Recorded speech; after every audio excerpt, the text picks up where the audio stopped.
Hello दोस्तों, आज मैं आपके सामने में एक नया टॉपिक लेके आया हूँ ज्योग्राफी से संबंधित, और उस टॉपिक का नाम है मानसून सिस्टम इन इंडिया। अब ये जो टॉपिक है बहुत ही टिपिकल है। कल मैं क्लाइमेट ऑफ वर्ल्ड विश्व के जलवायु के बारे में बताऊंगा। एक विद्यार्थी ने मुझे कहा था कि आप इसके बारे में बताएं। Tomorrow I will give you lecture on the climate of world. मैंने हिंदुस्तान के क्लाइमेट के बारे में आपको कल बता दिया था।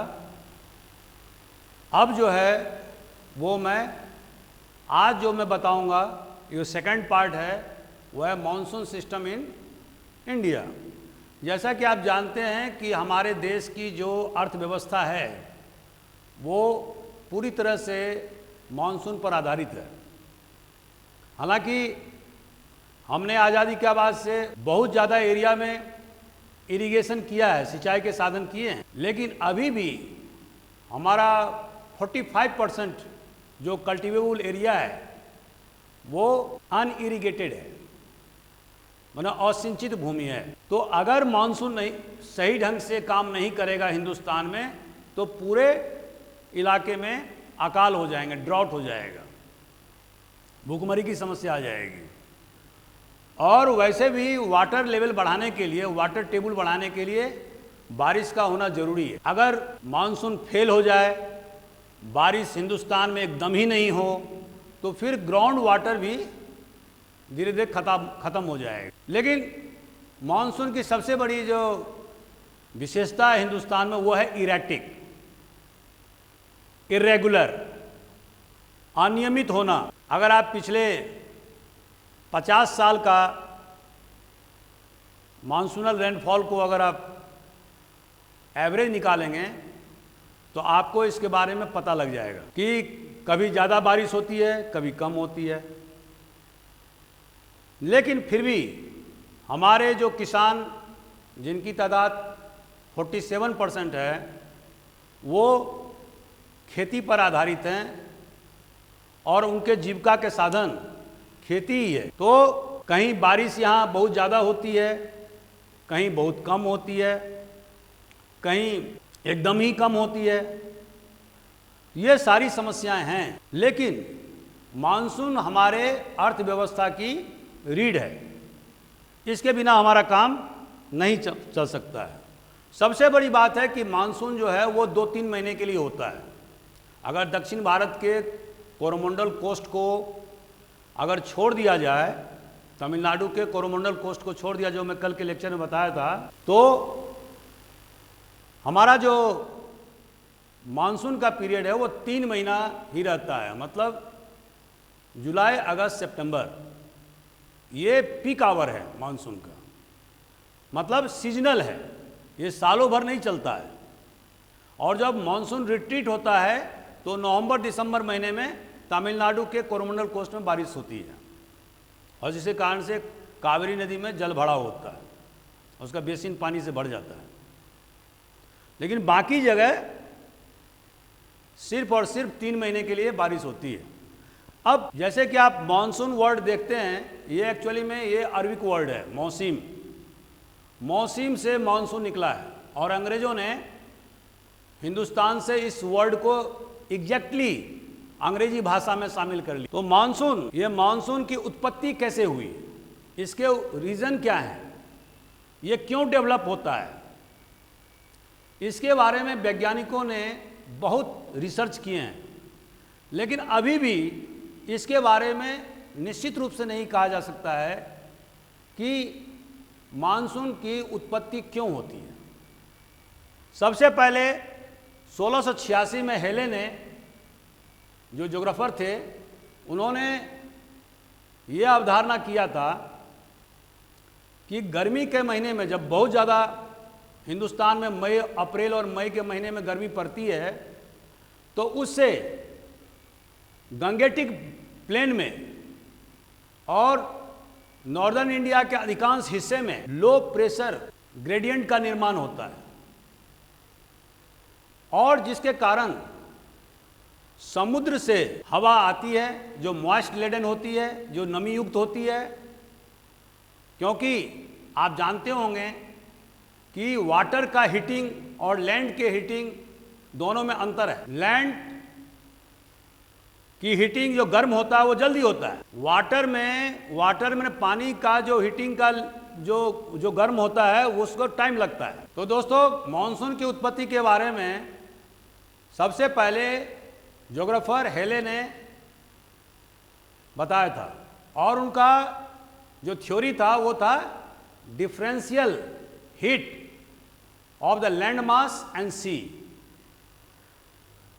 उन्होंने जो अपने थर्मल सिस्टम का जो थ्योरी उन्होंने ईजाद किया था, उसका बेसिक पर जो सिद्धांत ये था कि जो लैंड मास जो है वो जल्दी गर्म हो जाता है और समुद्र का पानी लेट से गर्म होता है। तो अप्रैल और मई के महीने में जब नॉर्दर्न इंडिया में बहुत ज़्यादा गर्मी पड़ती है तो वहाँ का जो डेंसिटी ऑफ एयर वो बहुत ही ज़्यादा पतला हो जाता है, और जिसके कारण से लो प्रेशर बेल्ट का निर्माण होता है, और इसी कारण से समुद्र से हवा लैंड मास की तरफ अर्थात नॉर्दर्न इंडिया की तरफ और पूरे भारतवर्ष में आती है, और जिसके कारण से मानसून की उत्पत्ति होती है। ये उनका थ्योरी था हेले का। लेकिन इसमें सबसे बड़ी बात यह है कि पहला जो इसमें जो माइनस पॉइंट है वो क्या है कि यदि अप्रैल और मई महीने में लो प्रेशर का बहुत ज़्यादा निर्माण होता है तो फिर अप्रैल मई महीने में ही मानसून से बारिश होनी चाहिए थी। लेकिन दोस्तों, आप जानते हैं कि हिंदुस्तान में जो बारिश होती है वो कब होती है? सबसे ज़्यादा जो मानसूनल बारिश होती है वो जुलाई, अगस्त, सितंबर में होती है। तो इसका मतलब है कि केवल डिफरेंशियल हीटिंग सिस्टम के आधार पर या थर्मल सिस्टम के आधार पर हम मानसून की व्याख्या नहीं कर सकते। दूसरा जो फैक्टर यह है कि बारिश जो होती है वो उसके पीछे 3 कारण होते हैं। एक होता है ओरोग्राफिक, दूसरा होता है कन्वेक्शनल, और तीसरा होता है साइक्लोनिक। जब मॉइस्चर लेडन या नमी से युक्त हवा जब किसी पहाड़ से टकराता है तो वो ऊपर की ओर उठता है, और उसके बाद में धीरे धीरे उसका दबाव कम होता है, और वो जो मॉइस्चर लेडन जो नमी युक्त जो हवा है उसमें नमी को रिटेंशन करने की क्षमता नहीं रह जाती है और वो बारिश कराती है, और यही इसी को बोलते हैं ओरोग्राफिक। तो साइंटिस्ट का ये कहना है कि बारिश का कारण 3 होता है, ओरोग्राफिक होता है, कन्वेक्शनल होता है और साइक्लोनिक होता है। आंधी तूफान से भी बारिश होती है। तो ये जो थ्योरी है वो समग्र रूप से व्याख्या नहीं करता है।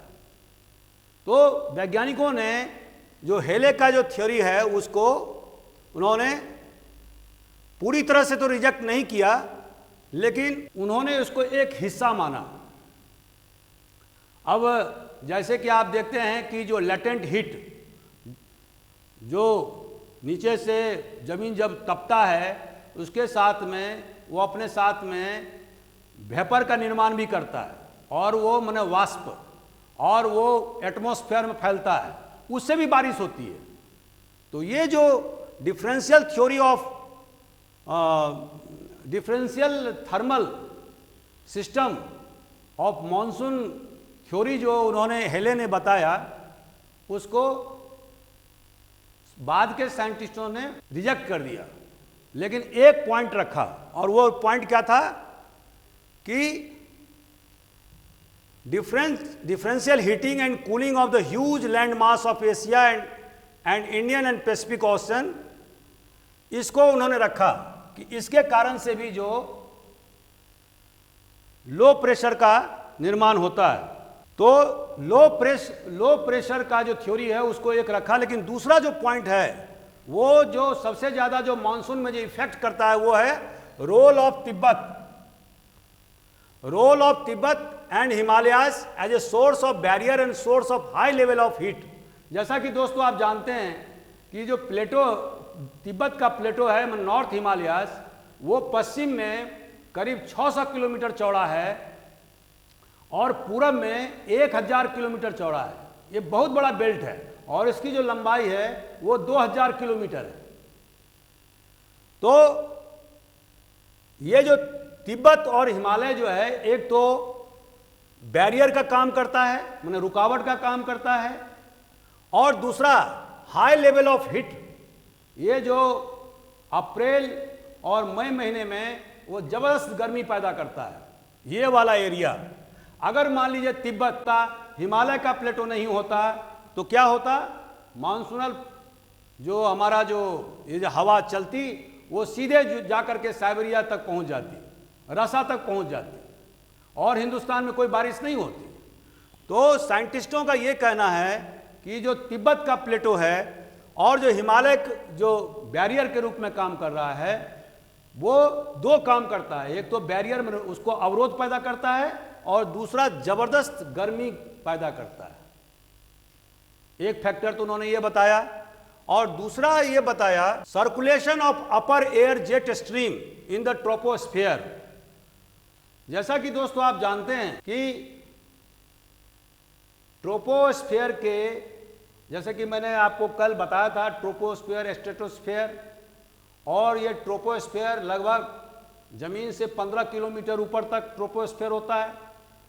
तो ट्रोपोस्फियर के फैग एंड में लगभग 13 किलोमीटर जमीन के सरफेस से 13 किलोमीटर ऊपर एक जेट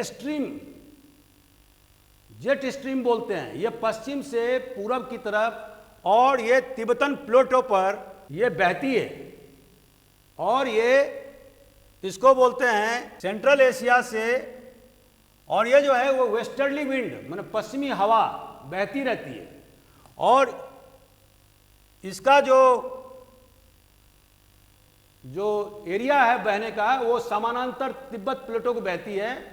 ये अवरोध होने के कारण ये दो भाग में विभाजित हो जाती है, एक तिब्बत प्लेटो की ओर समानांतर बहती है, और दूसरा हमारे हिंदुस्तान में साउथ ऑफ हिमालयाज बहती है। तो साइंटिस्टों का ये कहना है कि ये जो वेस्टर्ली जेट स्ट्रीम है, इसका भी मॉनसून के क्रिएशन में बहुत बड़ा हाथ है। तीसरा जो फैक्टर है वो है occurrence of El Nino in south Pacific and Indian ocean. El Nino के बारे में आप लोग जानते होंगे, ये करीब 15-20 साल में, जैसे पिछले समय 92 में एल नीनो का बहुत ज़बरदस्त प्रभाव पड़ा था हिंदुस्तान के मानसून पर, और इसके कारण से 14-15 दिन मानसून लेट हो गया था, रेनफॉल भी उतनी ज़्यादा तादाद में नहीं हुई थी। तो आखिर ये एल नीनो है क्या? एल नीनो अगर आप नक्शे में देखेंगे तो आप पाएंगे कि ये जो दक्षिणी गोलार्ध में, साउथ अमेरिका में आप देखेंगे पेरू है, ये पेरू जगह है, और जो पेरू का जो कोस्ट है, ये कोस्ट जो है ये कहाँ पर है, ये आप देखेंगे पैसिफिक ओशन में है, पैसिफिक ओशन में है, साउथ पैसिफिक ओशन में है, यहाँ पर लिखा हुआ है। और ये जो पेरू का जो कोस्ट है, यहाँ पर warm water, sudden appearance of warm water या warm current of the coast of Peru के आने से, इससे क्या होता है, जो इक्वेटोरियल जो एटमॉस्फेयर है वो पूरी तरह से बदल जाता है। दूसरा पॉइंट यह है कि जो टेम्परेचर है वो off the coast of Peru 10 degree temperature बढ़ जाता है। और तीसरा, इसके कारण जो प्लैंकटन होता है, जो कि एक ऑर्गेनिज्म है जो अंडर करंट सिस्टम में वो चल नहीं सकता है, मूव नहीं कर सकता, और ये वहाँ जो समुद्र में जो फिश होते हैं, मछलियाँ होती हैं, उसका खाद्य पदार्थ के रूप में उपयोग होता है, तो उसके भी वृद्धि में, ग्रोथ में कमी आ जाती है। तो इस तरह से जो इक्वेटोरियल माने विषुवत रेखीय जो जल प्रवाह है उसको वो डिस्टर्ब कर देता है, और इसके कारण से जो सिस्टम है, मानसून का सिस्टम है, वो पूरी तरह से बिगड़ जाता है। ये हमारे साइंटिस्टों का कहना है कि 10% जो वार्म या गर्म जलधारा के प्रवाह off the coast of Peru में होने से तो विषुवत रेखीय जो प्रवाह है, जो करंट है, जो इक्वेटोरियल करंट है, उसमें डिस्टरबेंस पैदा हो जाता है और जिसके कारण से टेम्परेचर ज़्यादा होने के कारण से पूरी जो सिस्टम है, जो ट्रेड विंड का जो प्रवाह है वो बाधित होता है और जिसके कारण से इरेगुलर इवेपोरेशन होता है, अनियमित समुद्र में अनियमित वाष्पीकरण होता है और अल्टीमेटली ये हमारे मॉनसून को प्रभावित करता है। तो एक ये फैक्टर है और चौथा फैक्टर जो है वो है जो हेले ने कहा था कि differential heating and cooling of the huge land mass of Asia and India and Pacific ocean. जैसा कि मैंने अभी बताया कि इसको साइंटिस्टों ने लो प्रेशर जोन को ITCZ नाम दिया है। ITCZ मतलब inter tropical continent convergence zone, inter tropical convergence zone. ये जो इंटर ट्रॉपिकल कन्वर्जेंस जोन है वो लो प्रेशर एरिया को बोलते हैं। तो साइंटिस्टों का ये कहना है कि गर्मी के महीने में जब समुद्र का हीटिंग मतलब उसका वाष्पीकरण की रफ्तार और जमीन का लैंड मास के हीटिंग का दोनों का जब अंतर है तो उसके कारण से नॉर्दर्न इंडिया में जो एयर प्रेशर है वो बहुत ज़्यादा कम हो जाता है और एक तरह से पूरे गंगेटिक बेल्ट में इंटर ट्रॉपिकल कन्वर्जेंस जोन का निर्माण और जिसके कारण से समुद्र से हवा रश करती है हिंदुस्तान की तरफ और ये हवा साउथ वेस्ट मानसून कहलाती है, जिसे कि साउथ वेस्ट मानसून बोलते हैं। तो दोस्तों एक और फैक्टर है जो इंपॉर्टेंट फैक्टर है वो है tropical cyclones in Bay of Bengal in summer season. और ये जो ट्रॉपिकल साइक्लोन है ये ही निर्धारित करता है कि बारिश की मात्रा कितनी होगी, बारिश नियमित रहेगी या अनियमित रहेगी। तो जो साइक्लोन है, जो आंधी है, वो सबसे ज़्यादा फैक्टर है मानसून के प्रवाह में। हिंदुस्तान में मानसून सही ढंग से काम करेगा या नहीं करेगा। और विंटर सीजन में जो जाड़े ऋतु में आप देखते होंगे कि वेस्टर्न साइड में साइक्लोनिक डिस्टरबेंस आता है और ये साइक्लोनिक जो डिस्टरबेंस आता है, जो आंधी आती है, खास करके जाड़े ऋतु में जो रबी क्रॉप जिस पीरियड में पैदा किया जाता है वो सीधे मेडिटेरियन भूमध्य सागर से आती है, अरेबियन सी को क्रॉस करते हुए वेस्टर्न अपना जो नॉर्थ वेस्टर्न एरिया है जिसमें पंजाब, हरियाणा, वेस्टर्न यूपी का एरिया पड़ता है और वहाँ पर जबरदस्त रूप से जो मॉइस्ट लेडन जो आंधी आती है जिसके कारण से बारिश होती है और ये रबी क्रॉप के लिए बहुत ज़्यादा फायदेमंद होता है। लेकिन जब मानसून जब रिट्रीट करता है सितंबर महीने के बाद में, तो ये मानसून उसको नॉर्थ ईस्ट मानसून कहते हैं।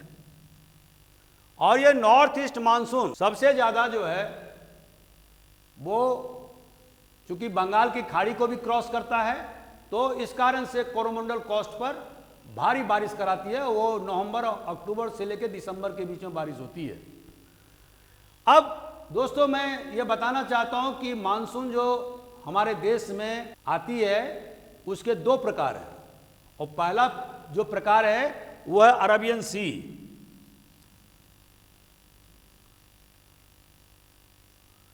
एक मानसून जो साउथ वेस्ट मानसून है वो अरेबियन सी से निकलती है और दूसरा जो है वो बंगाल की खाड़ी से। अरबियन सी में भी जो मानसून वो 3 प्रकार से, इसके भी 3 सब टाइप हैं। और कौन कौन से हैं? पहला जो है, जो स्पेल है, वो सीधे सीधे वेस्टर्न घाट से टकराती है और भारी बारिश कराती है। और जैसा कि मैंने पहले के वीडियो में बताया था कि ये बारिश 250 सेंटीमीटर से लेकर 400 सेंटीमीटर हो सकती है। जो वेस्टर्न घाट और अरबियन सी के बीच में जो कोंकण और मालाबार बेल्ट है, उसमें भारी बारिश होता है। दूसरा जो इसका जो स्ट्रीम है वो है बॉम्बे और उसके उसके आसपास के एरिया।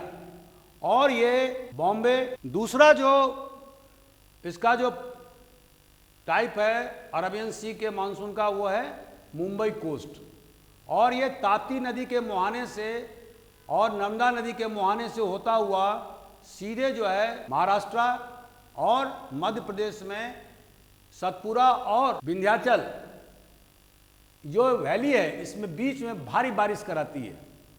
और तीसरा जो इसका स्ट्रीम है वो कच्छ की खाड़ी से होता हुआ, हालांकि स्ट्रीम बहुत ही कमजोर है, कच्छ की खाड़ी से होता हुआ गुजरात में प्रवेश करता है, राजस्थान में प्रवेश करता है और यहाँ पर अरावली माउंटेन से, पहाड़ से टकराता है। और यहाँ पर जो बारिश की तादाद होती है वो बहुत ही कम होती है। तो सबसे पहले अरबियन सी में जो मानसून, साउथ वेस्ट मानसून पैदा होता है, वो बहुत ज़्यादा ताकतवर मानसून होता है और वो केरल में 1 जुलाई को हिट करता है, 1 जून को हिट करता है और कोस्टल एरिया में भारी बारिश कराता है। लेकिन जो बे ऑफ बंगाल, मतलब बंगाल की खाड़ी में भी जो मानसून पैदा होता है, वो अराकान पहाड़ से टकरा करके उसके बाद में इंडिया में प्रवेश करता है और उसमें उसके 2 भाग हो जाते हैं। एक भाग गंगेटिक प्लेन पर बारिश कराती है और वो बारिश पंजाब तक पहुंचता है, और दूसरा जो उसका भाग है, जो पार्ट है, वो ब्रह्मपुत्र घाटी में प्रवेश करता है और मेघालय और उसके आसपास एरिया में जबरदस्त बारिश कराता है। तो इस तरह से मानसून सितंबर तक सक्रिय रहता है। अब दोस्तों चलते हैं कि ये जो मानसून है उसके क्या क्या विशेषताएं हैं। जैसे कि मैंने आपको कहा कि हिंदुस्तान में जो मानसून इरेटिक होता है, अनियमित होता है, किसी साल बारिश होती है, किसी साल बारिश नहीं होती है। पहला फैक्टर तो ये है। लेकिन दूसरा फैक्टर ये है कि हमारे देश के जो जनजीवन है, जो आर्थिक जो व्यवस्था है, उसमें सबसे ज़्यादा मानसून का प्रभाव है और वो बेसिकली हमारे देश का अर्थशास्त्री है। तो उसी के आधार पर हमारे देश में बहुत सारे आर्थिक गतिविधियां होती। मानसून फेल होने पर देश की अर्थव्यवस्था चरमरा सकती है।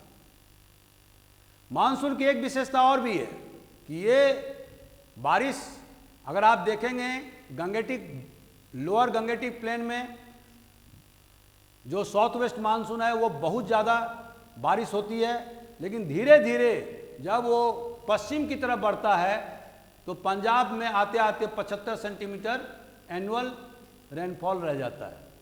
तो इसकी जो ताकत है वो धीरे धीरे कम होती जाती है। तो ये सारे फैक्टर दोस्तों मानसून की विशेषता है। अब हम चलते हैं कि हमारे देश में जो ऋतु है, माने सीजन है, वो कितने हैं।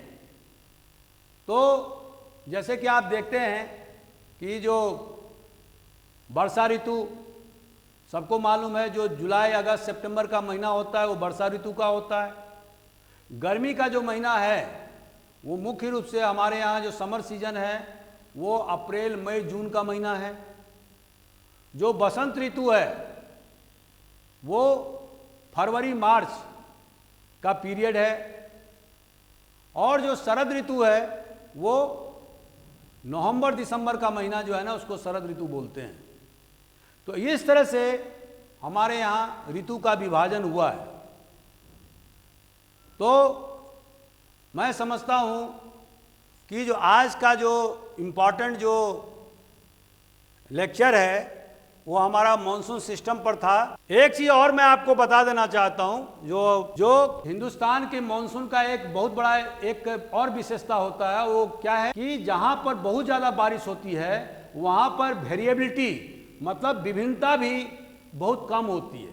जैसे कि पश्चिमी घाट का इलाका, तो वहां पर वेरिएबिलिटी माने बहुत कम होगा, और सबको मालूम है कि वहाँ पर 250 से लेकर 400 सेंटीमीटर प्रतिवर्ष बारिश होती है। इसी तरह से जो हमारा नॉर्थ ईस्टर्न इलाका है, जो मेघालय का प्लेटो है, वहाँ भी सबसे ज़्यादा बारिश होती है हिंदुस्तान में, तो वहाँ भी वेरिएबिलिटी की मात्रा बहुत कम है। लेकिन जहाँ पर बारिश कम होती है, जैसे कि डेक्कान का इलाका या हिंदुस्तान के नॉर्दर्न पार्ट में जो डेजर्ट है, राजस्थान का एरिया, वहाँ पर वेरिएबिलिटी में बारिश में उतार चढ़ाव, हिंदी में उसको बोलेंगे उतार चढ़ाव की मात्रा बहुत ज़्यादा होती है, परसेंटेज बहुत ज़्यादा होता है।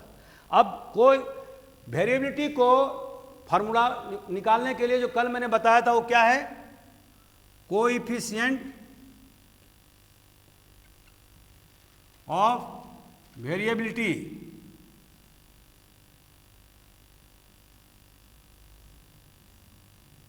बराबर क्या होता है, स्टैंडर्ड डेविएशन बटा मीन इंटू 100, ये इसका फॉर्मूला है।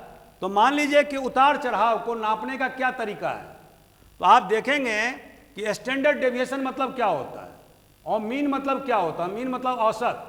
तो अगर आप 10 साल के किसी एरिया का जो एनुअल प्रिसिपिटेशन निकालेंगे, उसका औसत निकालेंगे, तो वो मीन कहलाता है।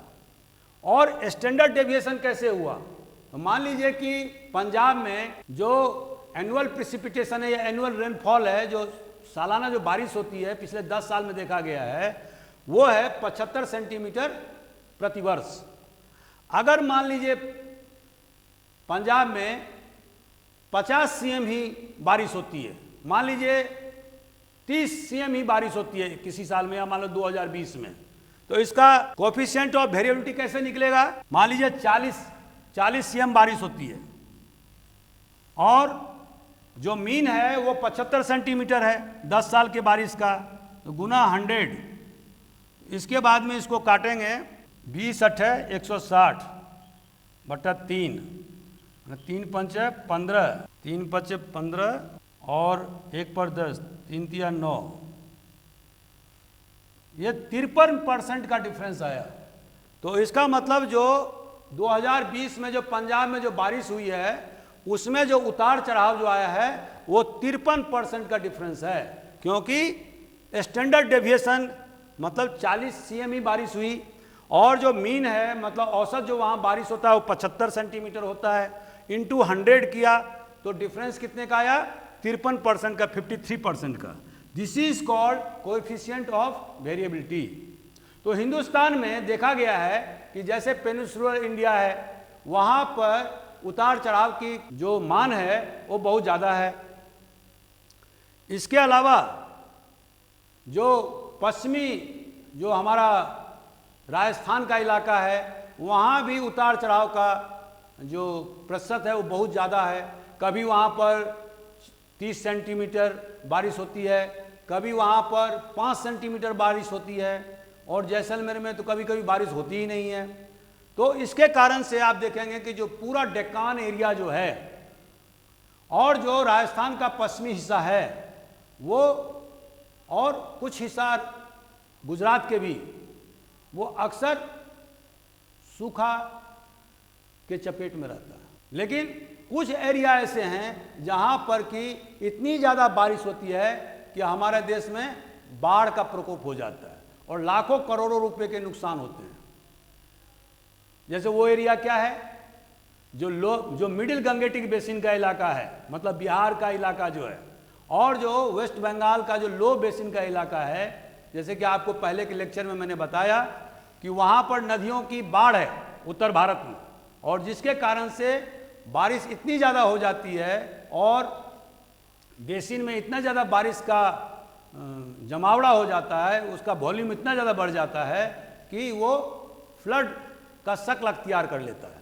और साथ साथ जो रिवर बेड पर जो हिमालय से लाई गई मिट्टी जो सिल्टिंग का काम करती है, उसके कारण से रिवर बेड उथला हो जाता है, सेलो हो जाता है और इसके कारण से बहुत ज़्यादा बाढ़ का प्रकोप हो जाता है। और ये जो एरिया है, खास करके ब्रह्मपुत्र का मैदान, लोअर गंगेटिक और middle Gangetic basin, coastal areas of Tamil Nadu, Krishna, Godavari, ये जो एरिया हैं, these areas are the flood prone areas.